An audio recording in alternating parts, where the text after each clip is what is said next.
Dear nobody, knowing your love language is a good asset in any relationships, especially for yourself.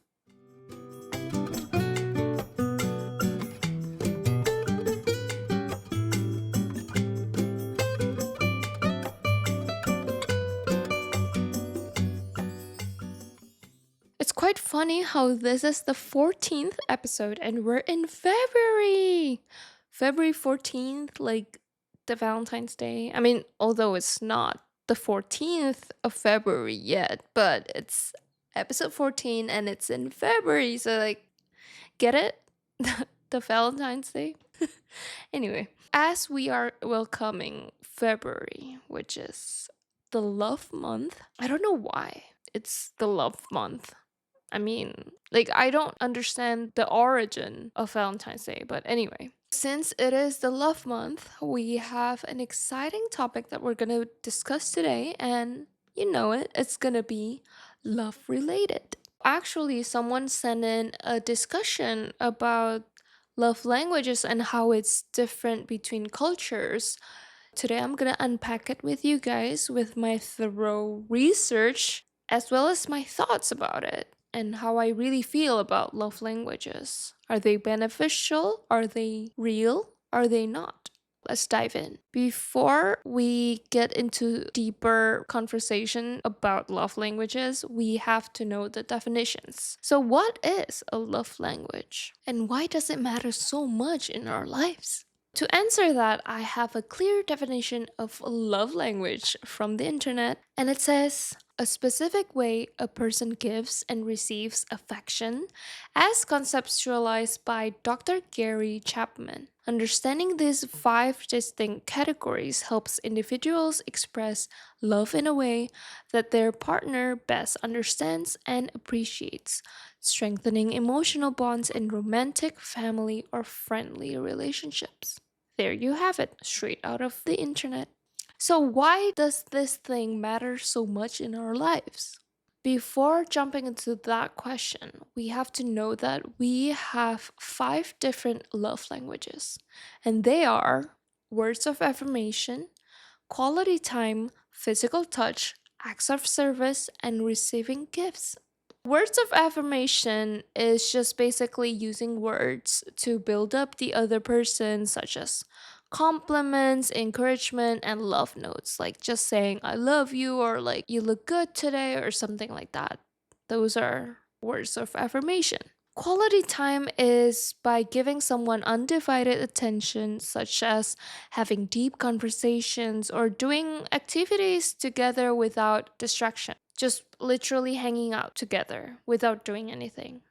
Physical touch, expressing love through physical affections, such as holding hands, hugging, or kissing. Acts of service, doing things to ease the other person's burden, such as chores, cooking, or running errands. This is a big hit in Asian culture, and I will unfold that later in this episode. And the last one is receiving gifts. Showing love through thoughtful, tangible tokens which signify that the person is appreciated and thought of. There are a few websites that has the love language quiz or test. So if you're unsure with what's your main love language is, go try it out. It might take a few minutes to do so, but then afterwards you'll get to know yourself better. What kind of love language that suits you and what you value the most. It's very important, especially to get to know yourself. You really need to know your love languages first. Anyway, it's a really great way to find out what you vibe with, like what you connect with the most and what you look for in a person. Let's say if you have words of affirmation as your main point, then you would likely to be more attracted to the ones who give more words of affirmation in your relationships, like those characteristics. I haven't taken this quiz for a long time, but for this episode, I just did it and I forgot how hard it could be to pick an answer from Usually they would give you like two, like A and B situation, and you have to pick one of them, which one you prefer the most. Sometimes I would get questions that are very dear to me, like example, I think, wait, I have a screenshot of it. Yeah. A question would be, it's more meaningful to me when A, my partner gives me a little gift as a token for our love for each other, and B, I get to spend uninterrupted leisure time with my partner. Those things is something really, really hard for me to choose. So I forgot how hard some questions could be. And when in doubt, just pick whatever you pick first. There must be one initial answer that you are leaning towards, and just choose that because that's your first initial reaction to it. So I did it, and I actually used two sites because the first one was from fivelovelanguages.com, and I believe it was the same website as I did a few years ago. It used to be free and now it's not. So I couldn't see my results and percentages clearly. I just miss how back then this type of test used to be free. Like the personality test. I remember the last time I did that, I didn't need to pay anything in order to see my full results. Anyway, the second test that I did was free. It was completely free and it was from love-language.co. So if you want to test it out, you can go ahead and check that website. It's love-language.co. You're welcome. So since it's free, it showed me my percentages. So I'm going to use the result here. And my main language is, drumroll, it's quality time. Shocker. Well, it's actually not a shocker. But the result is, first one I got quality time, 38%. Two is receiving gifts, 21%. Three, acts of service, 21%.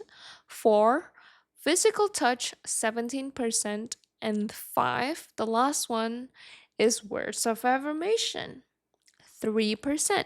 It's only 3%. It's crazy.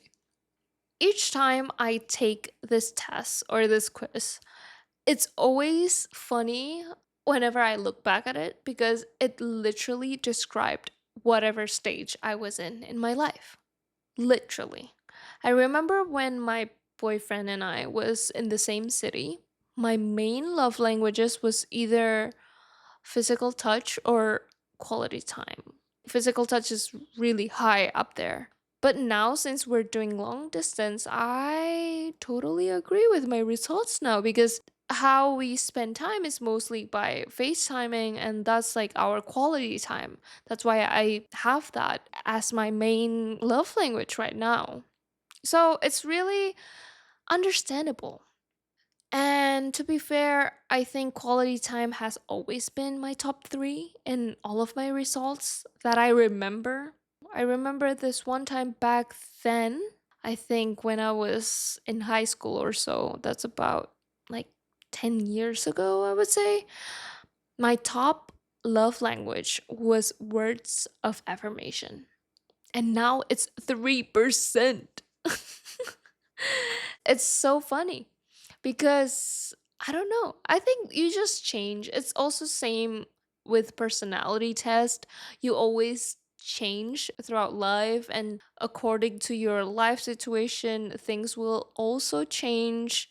So yeah, I think back then I didn't really have a lot of words of affirmation, and I really needed that reassurance from someone other than myself. It was sort of like a tough time. So I guess that's why I had that as my first main love language. But then as time goes by, it just became the lowest because I guess it's because all the pain and hopeless promises that people always say to me, and I just don't appreciate them the same way ever since.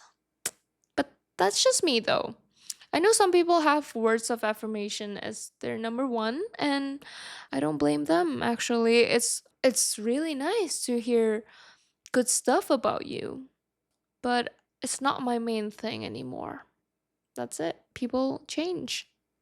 Okay, so what is the deal with this whole love language thing? Why does it really matter in our lives?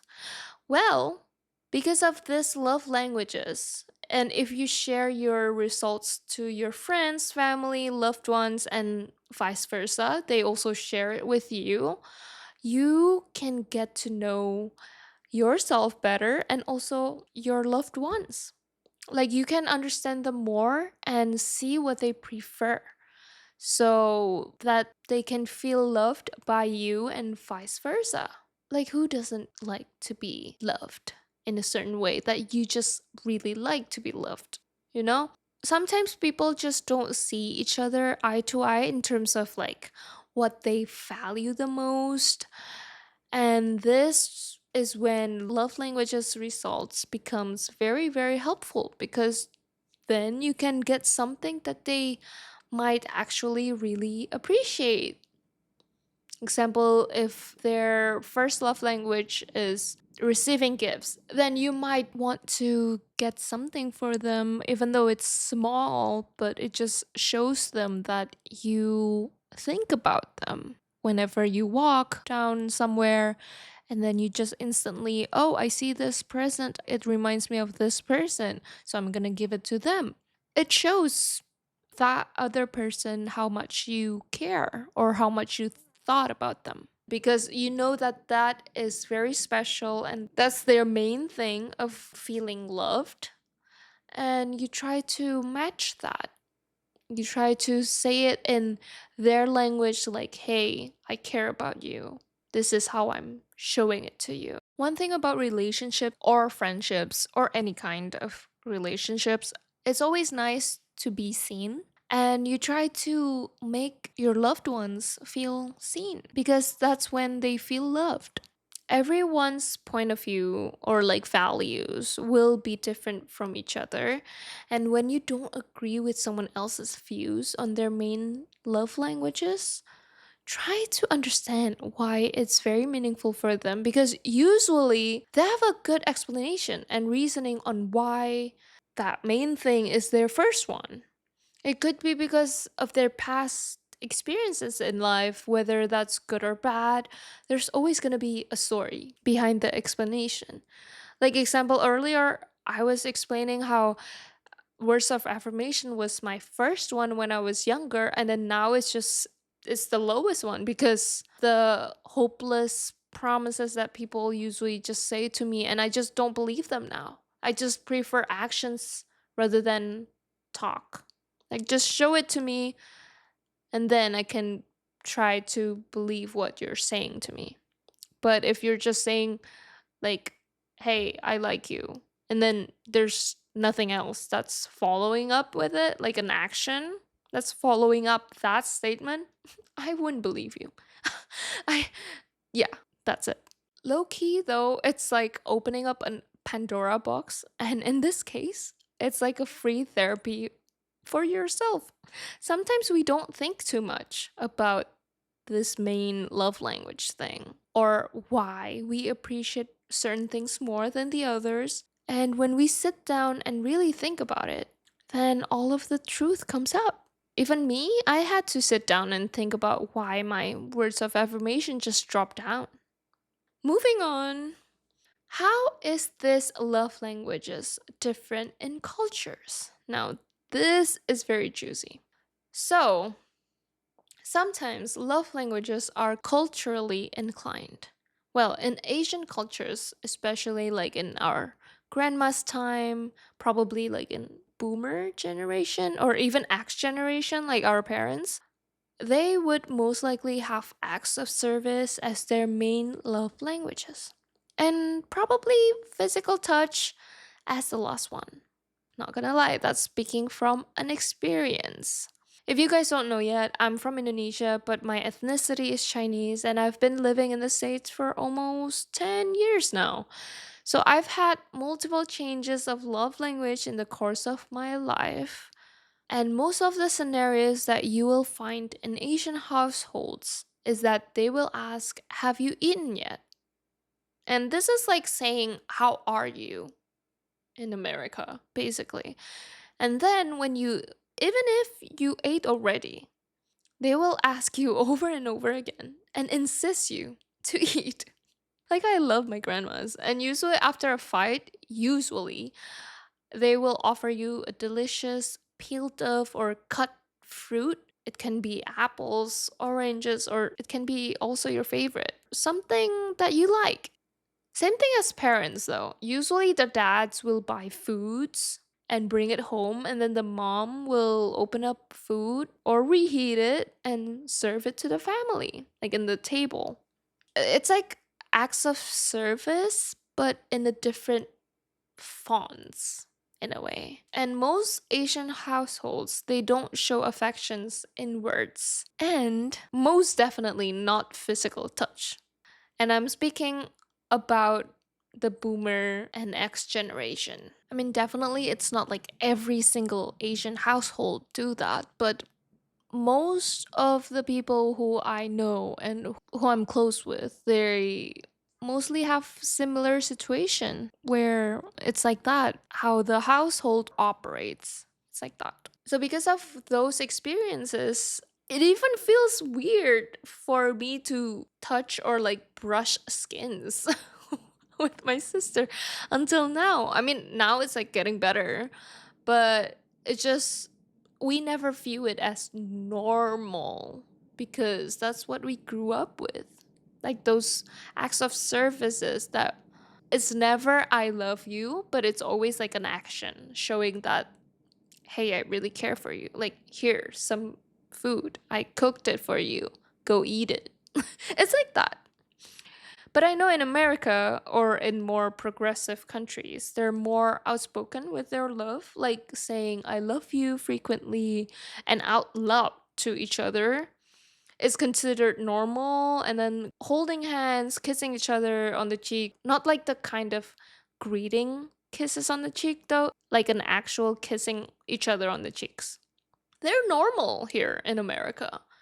So definitely the households here are more open in showing their love to one another.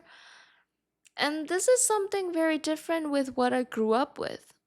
So when I started my journey in the States, I developed this kind of outspoken, more open love in a way. And I showed that to my friends.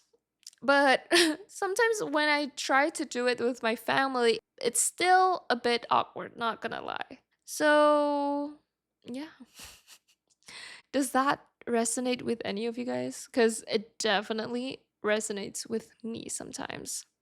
Definitely. But it's better now, though. Like, I just love how now people are more open and it's being integrated in households now, which is good. It's like it ends with me right here and then it breaks the cycle into more of like a, you're not afraid to show your love physically or like verbally to someone. So it's nice. Question for you guys is, what are your guys' family love language like? Are they similar to mine or are they somewhat completely different? There's no right or wrong answer to this. I think they're both are equally lovable traits and special in its own ways.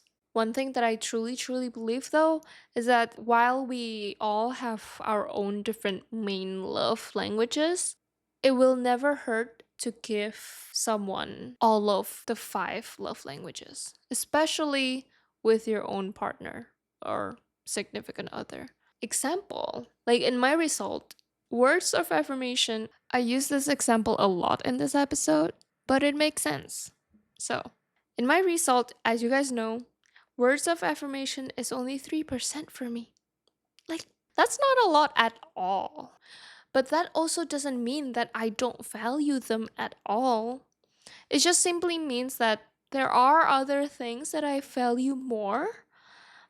But hey, listening to someone complimenting me or like saying that they're proud of me or that I look good or something like that, it's not something I dismiss completely. It still brings me joy in a way. I actually like to listen to them too. I mean, who doesn't? Who doesn't like to be complimented? You know? So it's not that I don't believe in what you're saying. If you're a special or important person in my life, then your words definitely mean something to me. Some other times when probably I'm not feeling at my best, I want you to step up your game. Yeah. But that's just my take though. I think the key of a loving and a healthy couple is to have all of the five love languages always implemented in their lifestyles, their daily basis, like every single time, every day. And it may sound a lot, but if you truly, truly love that person, you wouldn't even notice that you're already doing all of those things to your partner because, like, who doesn't like to be spending time with each other, like together, to get gifts, run errands for you, or cooked you something, being hugged or kissed on the forehead, or even being told that they look nice today? Like, who doesn't like all of those things? And if you are deeply in love with this person, unconsciously, you will do those things. Unless if you're in a long distance like me, then you cannot have the physical part. But other than that, you'll find a way. Anyway, I'm curious of what your main love languages are, and is it still the same as the last time you took the test? Let me know in the comments, and if you like this episode, don't forget to rate the podcast, follow us on Instagram for more content at Dear Nobody Podcast, and new episodes every Thursdays out on all platforms. Happy early Valentine's Day, everyone. Don't forget to show your love based on your main love language. I'll talk to you next week. Bye.